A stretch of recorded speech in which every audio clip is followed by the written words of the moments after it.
ആ മഹാന്മാരുടെ കൂട്ടത്തിൽപ്പെട്ട വലിയൊരു അഭിമന്യ നേതൃത്വം ലോകത്തിന്റെ നേതാവ് സയ്യിദുനാ മുഹമ്മദുർ റസൂലുള്ളാഹി അവിടുത്തെ ഖലീഫയായി ഇന്ത്യ രാജ്യത്തേക്ക് പ്രതിനിധിയായി കൊണ്ട് നിയോഗിച്ച ഒരു അത്ഭുത മനുഷ്യനില്ലേ, മഹാനായ സുൽത്താനുൽ ഹിന്ദ് ഖാജാ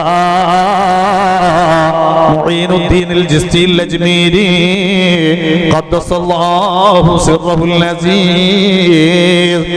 ലോകത്ത് അണമുറിയാത്ത ജനപ്രവാഹത്തിന്റെ 3 കേന്ദ്രങ്ങളുണ്ട്.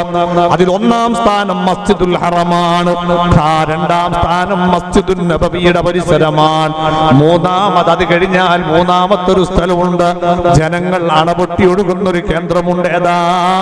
അതാണ് ഇന്ത്യയുടെ മദീനയായി നിലനിൽക്കുന്ന അജ്മീറിന്റെ മുറ്റം കേട്ടോ.